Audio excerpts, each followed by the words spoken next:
Good morning. I wormed my Jasper, I guess it was Friday last, and it's Wednesday, and he is acting better and better. I think he may have had tania, I think is how you pronounce it. It's a tapeworm that insists in nervous tissue, like in the brain. And I've seen it cause my cats to have seizures.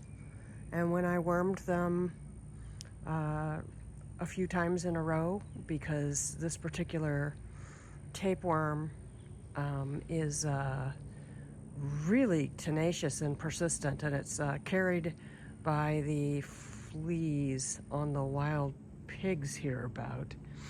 Anyway, I'm assuming it was tania because he was having Jasper, who's laying down right back there and acting quite normal.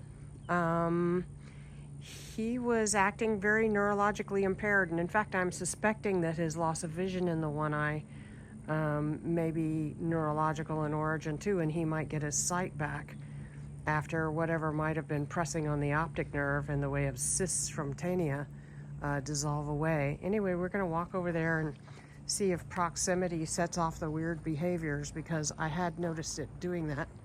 So he's doing a little bit of there. That looks perfectly normal.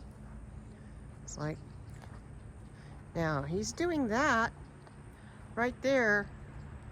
That little scooping with the nose, with the beak, and that stumble is neurological. So he's still affected, and I'm due to worm him again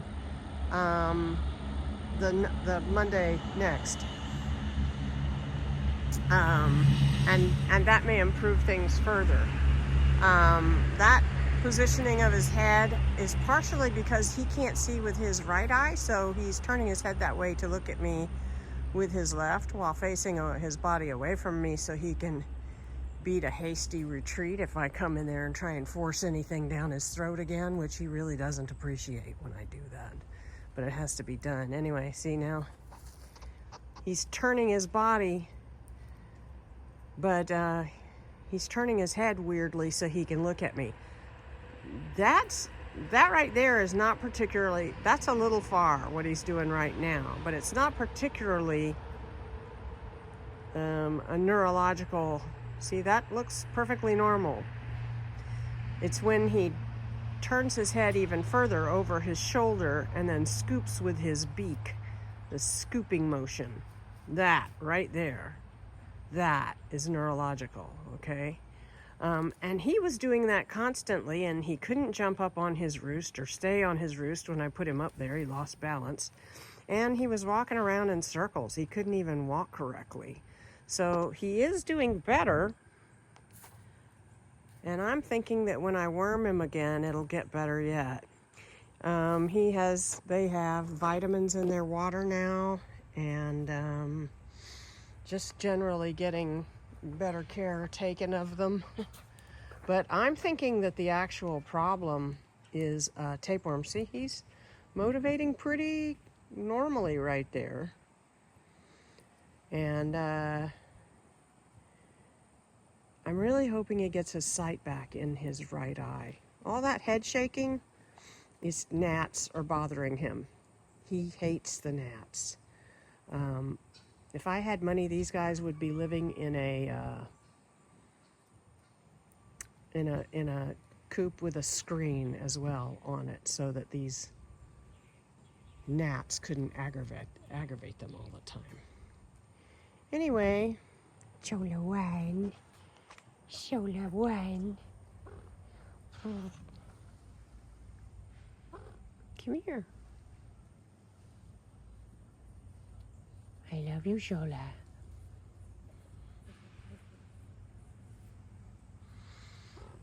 She's always asking me to scratch her head or her neck under her chin. She's such a sweetie. Aren't you, Chola wine? Chola wine.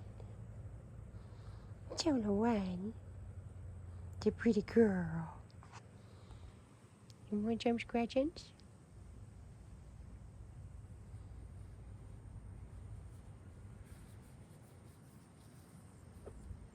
love you, baby.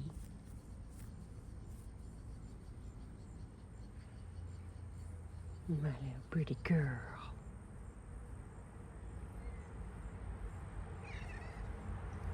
Get your head back in there. Kitties are not to be trusted. All right. That's what's going on in the coop. I'm hoping to erect another coop today and tomorrow. I've been so tired. All of this has just really taken the wind out of my sails.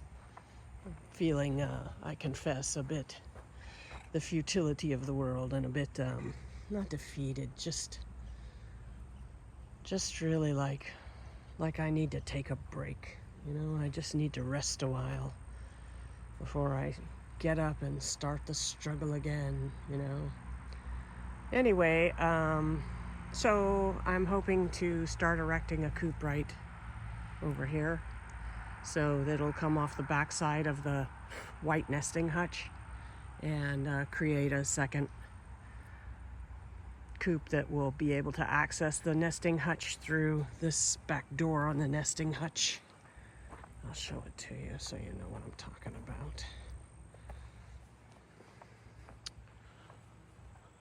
This door, you can see a little latch right up in here. It's silver. Anyway, that latch, I can just flop that whole thing down and it opens up, and then I can put a divider inside so that, because the opening on the other side is off to one side, it's on the right side of the midline of it, you see? Right behind that post, I could put a wall so that it would be accessed from two sides, and put a screen up over the other door on the other side, on the right side as we're viewing it now, so that nobody could get in that way to the right side of the hutch. I should probably call it the east side because the sun is rising over there. So cut the east side of the hutch off from the west side of the hutch so that two different hens, because I have two hens, can use it without bothering each other. And then put the coop out from there. So that's the plan. I have to burn this pile of debris first.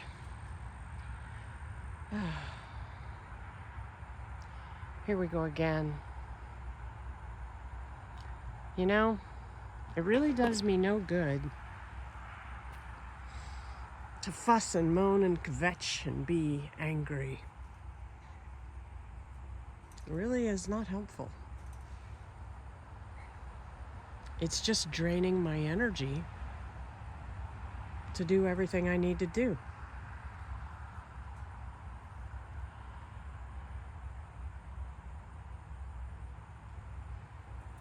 Still, it's hard to get past it. I have to observe it and the way it's really sabotaging me. Because I love this place, and part of me wants to stay and fix it and make it even better, which I could easily do. I actually like the new punctuation of the trees now that more trees have come down. I like it. And I can see the project, and I can see how to make it better. And I want to. That's my natural inclination, to want to make it better. That's the Empress energy in me. Cultivate the land. I love doing that. I love doing that. I'm just not sure this is the right place to do it anymore. I'm beginning to think Spirit doesn't want me here. Spirit wants me someplace else, like France. Doing a similar thing there. I don't know. And I don't really have druthers anymore. If every time I'm going to do something to make things better, it's just going to be, you know, blown apart because spirit is saying, no, you're supposed to leave here and go someplace else, and so everything's going to be blown out from under you until you leave. I'm like, okay, fine, I don't want to even have a will for myself anymore. Just tell me where you want me to be, and I'll go there. If that'll cause you to make things flow more smoothly for me so I'm not fighting against a current but moving with it, that's fine. I could go that way. But spirit is remarkably quiet about what it wants me to do. There's a blue jay, just swooping out of that tree and flying into the woods. After West Nile virus, I guess about 5 years ago, went rampant through the population of wild birds, blue jays stopped coming to the ground as they had been before. Before, they had been very common. They on the front porch eating the cat kibble. Couldn't keep cat kibble out. But the blue jays that survived West Nile, which is carried by mosquitoes, apparently were disinclined to come to ground. So they were higher up in the trees than most mosquitoes tended to go, and they survived and didn't catch West Nile. I'm just guessing. It's a hypothesis, nothing more. But in the last couple of weeks, since the last hurricane blew through, I'm seeing a lot more blue jays. Usually, since I've been here 14 years, I've just heard them. I didn't see them. They didn't come out where I could see them. And I've raised a few blue jays myself, and I love them. And there he is up in that tree again. Hear that? Dee-dee-dee. Yeah, it's a blue jay call. Dee-dee-dee. It's one of their less commonly heard calls.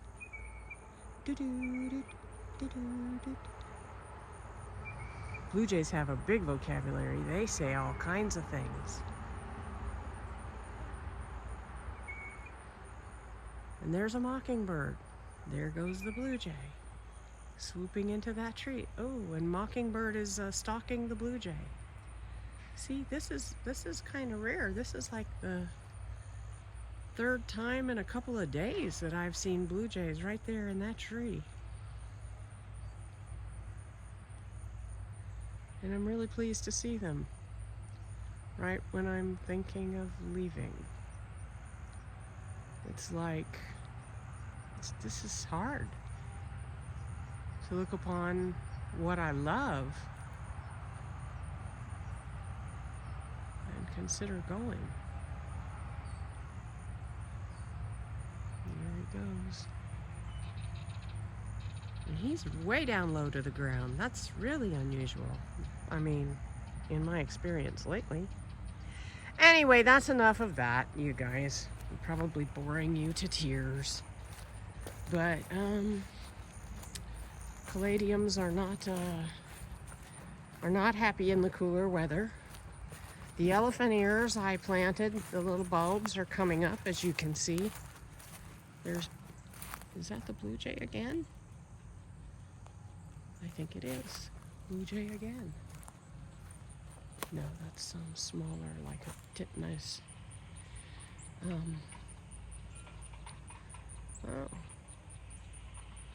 A lot of bird life here. That's another thing I love about this place. A lot of bird life. There's blue jay. He's right up in that tree.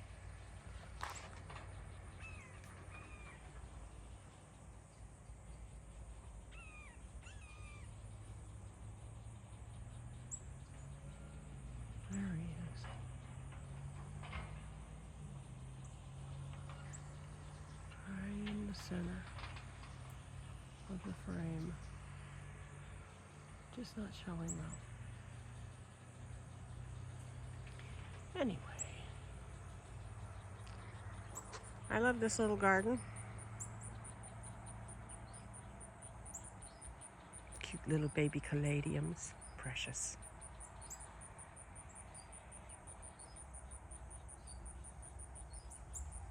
I'm looking at the peacock coop, the small peacock coop over there, and I don't see Solomon. He must be laying down in a shadow. Look at that wee tiny gnatcatcher.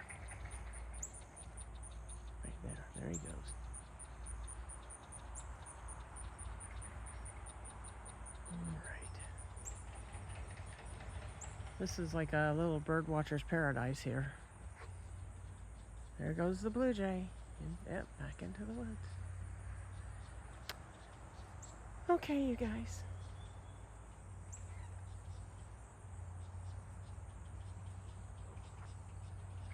I love you bunches always and forever. There goes that blue jay again. Jeez, he's busy.